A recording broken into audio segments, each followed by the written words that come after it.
Instant détente sur ce Tour 2018 aujourd'hui, 171 km et une étape de transition entre Trie-sur-Baïs et Pau. De petites difficultés sur le parcours et des bons de sortie distribués par la Sky aux coureurs à plus de 40 minutes au général. Les trois équipes des sprinteurs restant Bora, Groupama FDJ et UAE Team Emirates vont-elles vouloir faire la course pour l'une de leurs dernières possibilités? Avec Sagan, Christophe ou Desmar, la question est posée. L'échappée fleuve à travers le pays de l'Adour et les replis de la Chalosse tient tout de même la corde avec la fatigue qui pointe au bout de 3 semaines de course. La course est nerveuse sur la première heure avec une moyenne de près de 49 km/h. Le bon coup tarde à partir, il faut quasiment 40 km pour que 5 hommes prennent leur distance avec le peloton. Un peloton qui va ensuite se relever. Deux coureurs de Mitchelton Scott ont accroché le bon wagon, Luc Durbridge et Matthew Eman, mais aussi Thomas Bouda de Direct Energy, Guillaume Van Karlsbuck de Vanti Group Gobert et Niki Terpstra de Quickstep. Le peloton ne va pas laisser beaucoup de latitude, les équipes de sprinteurs ont finalement une idée derrière la tête et la course n'est pas si reposante sous une chaleur accablante. Méfiance tout de même lorsque l'on roule à l'arrière, l'accélération est fatale à Nairo Quintana. Le vainqueur de l'étape de la veille tombe et se relève sans souci.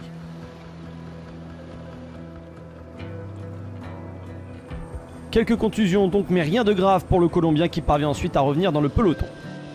L'écart entre les échappés et le peloton atteint pour la première fois les 2 minutes à 90 km de l'arrivée. Les fuyards restent tout de même dans le viseur des équipes de sprinteurs.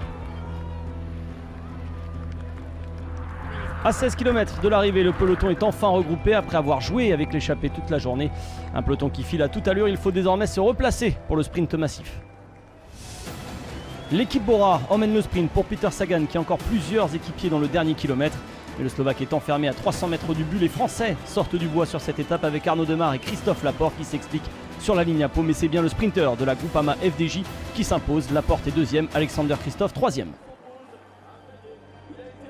Ça valait le coup de se faire mal en montagne. Après s'être accroché depuis 10 jours, le sprinter Picard est récompensé après 4 top 5 depuis le départ de Vendée. Certes, il manque beaucoup d'hommes forts dans cette 3e semaine et Sagan était dans le dur après sa chute d'hier, mais Desmar peut savourer. Il signe comme l'an passé une victoire sur le Tour, sa 2e en tout. 3e succès français cette année sur le Tour, mais surtout première pour une équipe tricolore, de quoi espérer une récidive dimanche sur les Champs-Élysées. Ça vaut le coup, voilà, c'est ce que je pensais dans les moments difficiles. Voilà, j'y croyais toujours. Les jambes sont bonnes, c'est juste que voilà, je suis pas le meilleur en montagne. Ça c'est pas nouveau, mais voilà, j'ai rien lâché. J'ai toujours cru en mes possibilités de victoire sur les peu de sprint qui restaient, Pau, les Champs. Aujourd'hui c'est chose faite. L'équipe elle croit en moi, mes proches y croient en moi, ma femme elle croit en moi. J'ai été énormément supporté en montagne, c'était beau à voir et aujourd'hui voilà, je leur dédie à tous. Le doublé français à Pau avec Desmar devant la porte. Sagan n'a pas pu se mêler à la lutte finale. Christophe et Boissenhagen le devant sur la ligne. Pas de souci pour les favoris.